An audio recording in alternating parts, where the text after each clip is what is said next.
Hello, everyone, and welcome to Live with the Pricing Lady. I'm so pleased to have you here today. I am Janine Liston, your host, aka the Pricing Lady.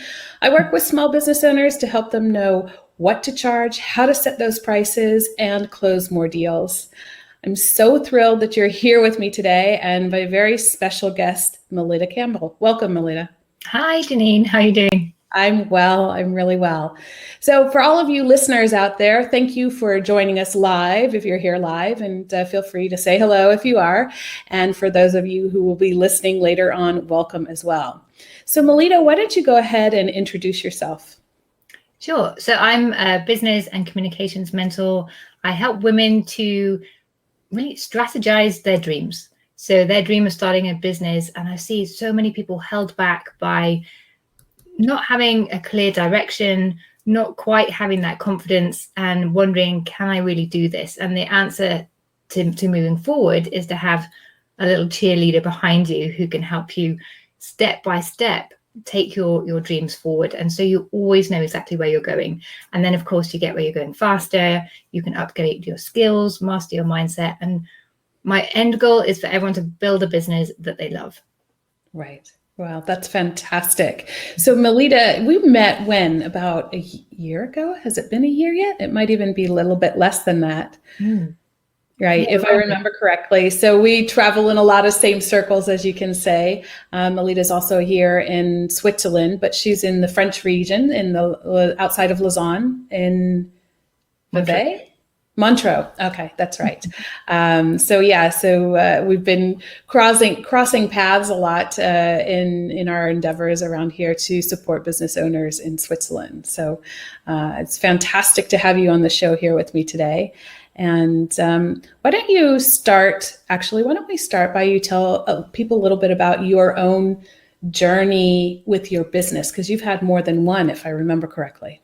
Yeah, that's right. So I started my first business 11 years ago. I was working in private banking. I was the head of communications there, and I loved my job.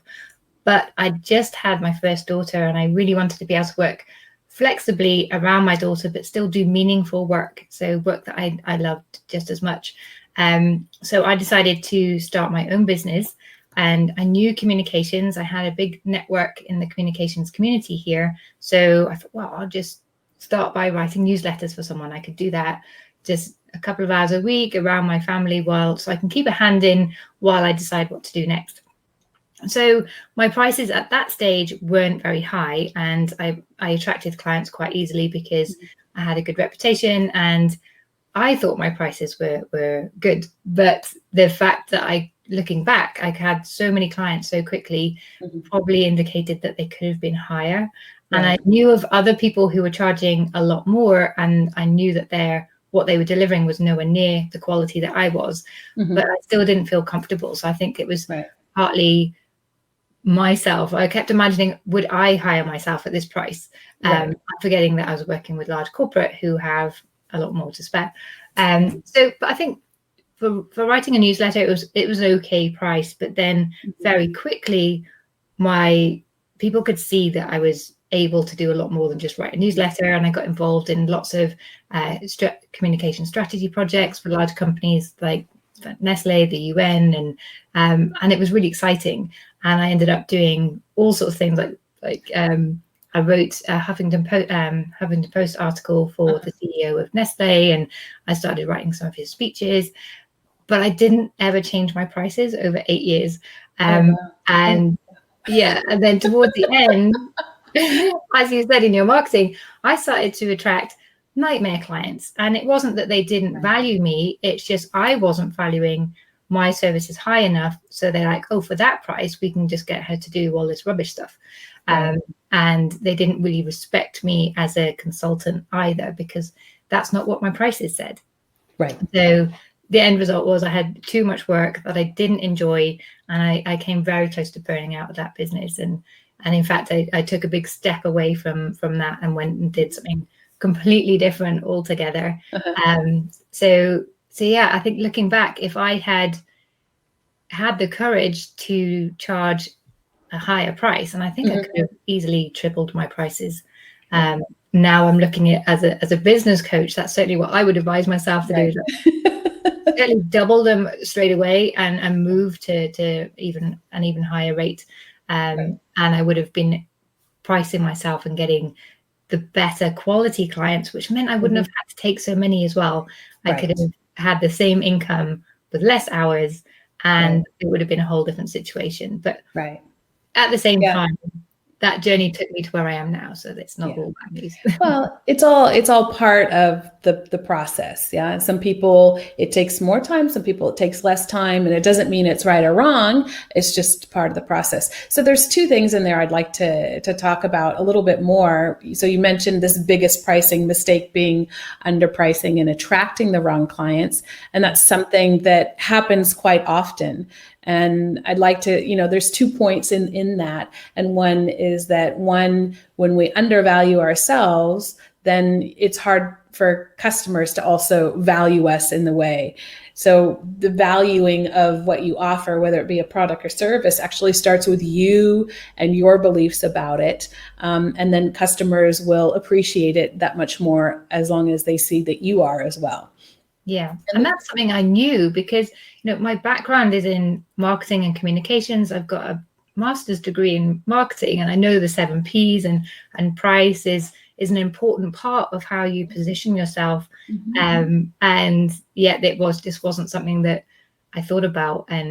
But the other mistake I made in my first business was doing it all on my own.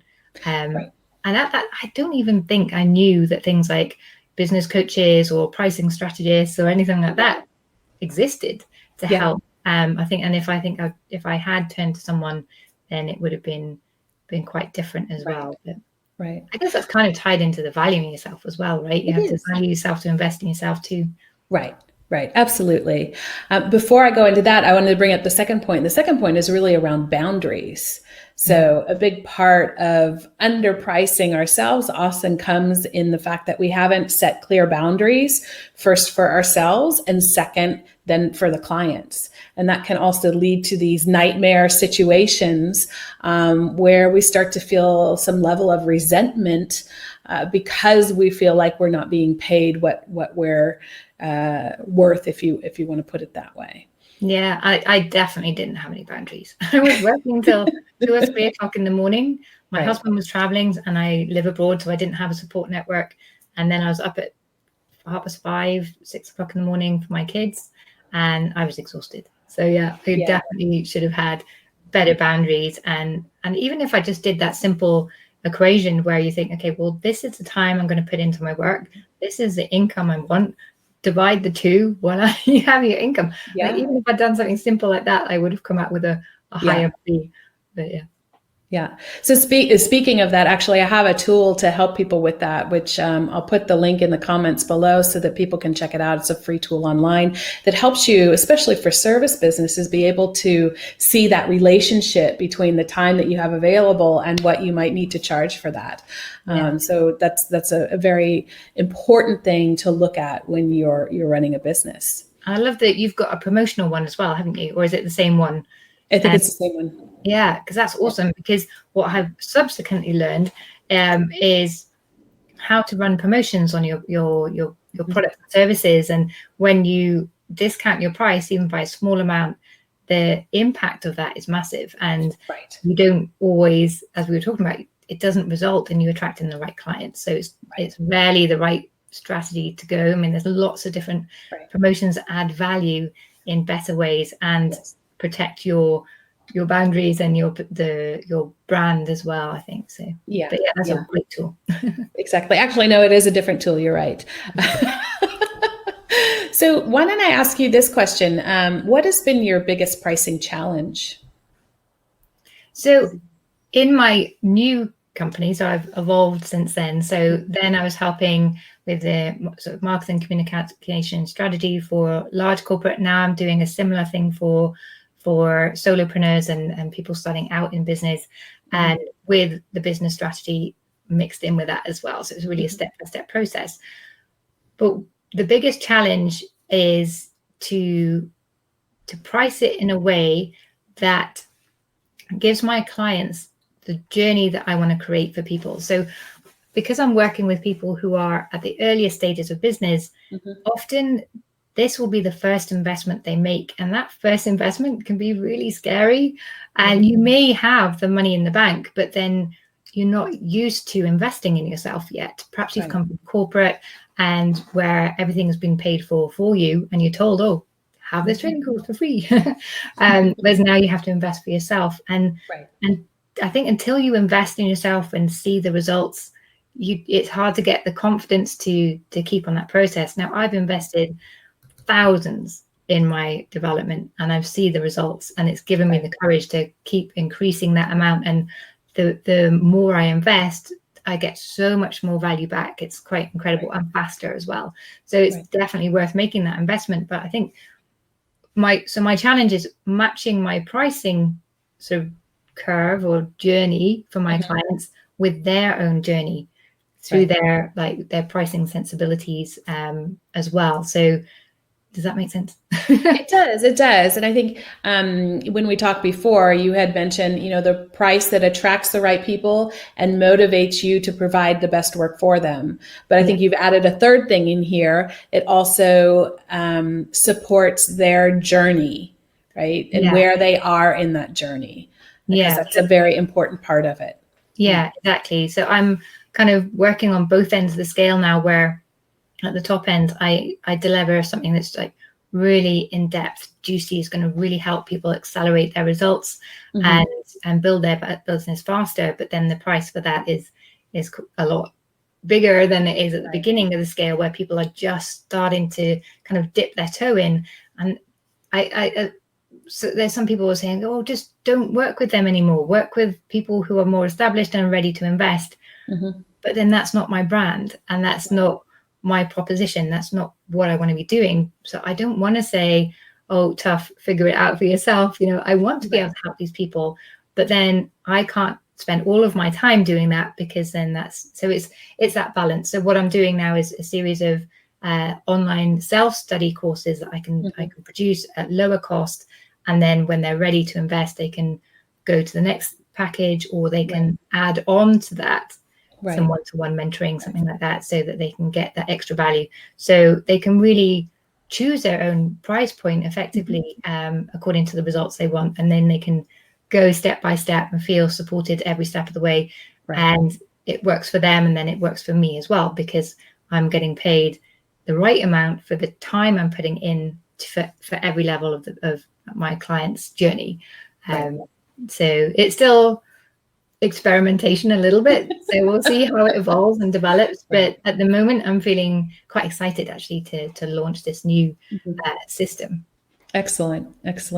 Yeah, I mean, I always tell people that there's not one price out there that's right for, even if you have a fairly defined target group, there's still a range of prices in there that is useful and right for that group. And when you have different offerings at different value points, then you can actually hit more of your audience, as opposed to when you have just one price for everyone in your audience. So having those different value and price points is a really important part of the pricing and the overall marketing strategy in your business. Yeah, because I think my niche is quite defined with women starting out in business, but I've seen the people, their expectations and what they want and what they're ready for is the difference in pricing is incredible. It's like massive.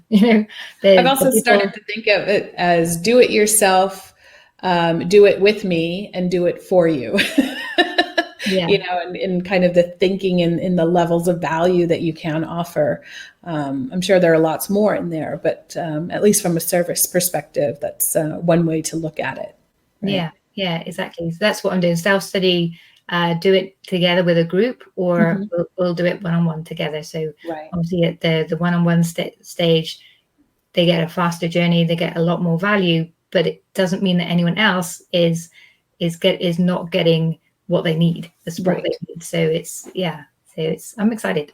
Yeah, no, that's excellent. I mean, some people want to do it on their own, and some people want heavier support or more support. So what's been your biggest learning about pricing over the years? I think it comes back to the very first lesson that I learned. I've been really fortunate in my career that I've always had amazing mentors.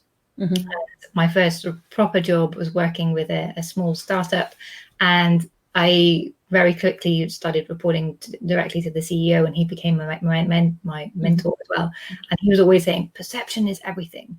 And it's just proven itself to be true so many times. And I think it's the same with pricing.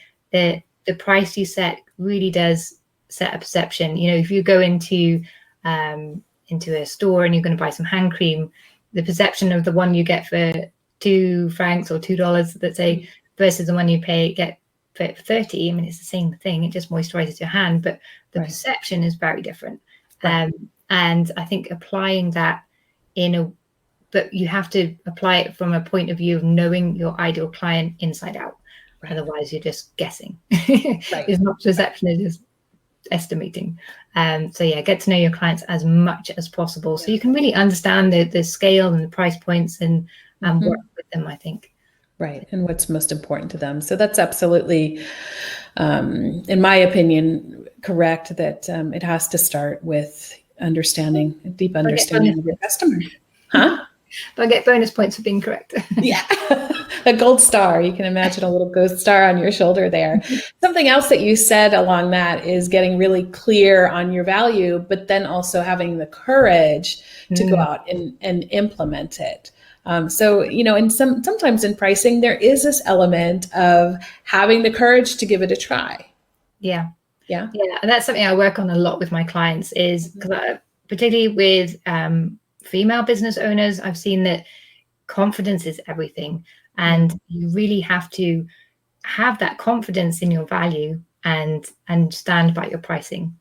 But also getting the skills, you know, learning how do you present your business to someone? How do you handle their objections and see it as part of the discussion?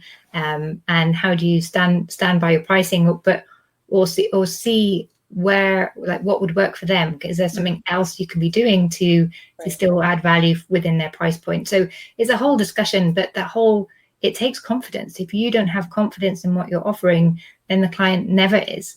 So then you're never going to get the prices you want. So that's really important to build the skills and the confidence alongside of it. But I've also learned that confidence doesn't come from knowing what you're doing, because no one really ever knows for sure, if we're being completely honest. But confidence comes from knowing you can figure it out, and that if you put yourself in a situation and you charge a certain price and it all goes horribly wrong, or they're like, oh my gosh, they're really offended by that, then that it's not going to affect you, and you're going to be able to have a respectful conversation with that person, so you both come away feeling okay about whatever the result is. So it's confidence doesn't come from knowing, it comes from knowing you'll figure it out. Yeah, absolutely. So I think that brings us back to where we started the conversation about, you know, that having that understanding in what you're doing, and, you know, feeling a certain amount of, I guess, worthiness in terms of, yes, I have the right to earn money, making sure that that's aligned with the value you're delivering, but then also not being too attached to the outcome, in a certain, you know, being a certain direction, but the, you know, the outcome that you're looking for really being the one that is most, or best suited for you and the client, you know, whatever that it has to be a win-win. Yeah, exactly.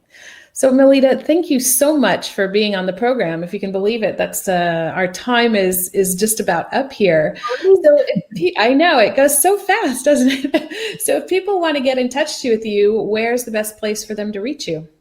So you can find me on my website, and all the details are there, or type Melitta Campbell into anything. I'm the only one, you'll find me easily. Okay, very good.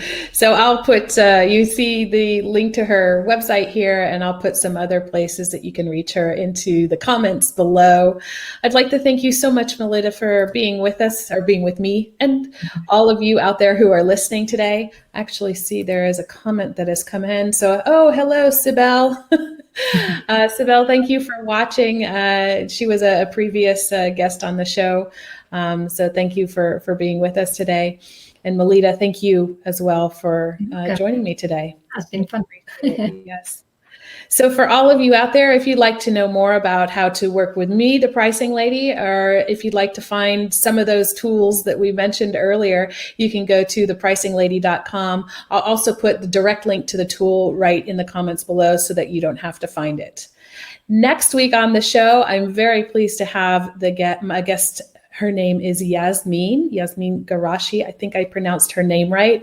Sorry, Yasmin, if I didn't, but she'll be on the show with me next week, and we'll be doing a little bit of live coaching on her pricing. She's selling a product for parents called the Shoo Shoo, and you'll have to tune in to learn more about that and see what we do with her pricing next week. So until next time, everyone, enjoy pricing.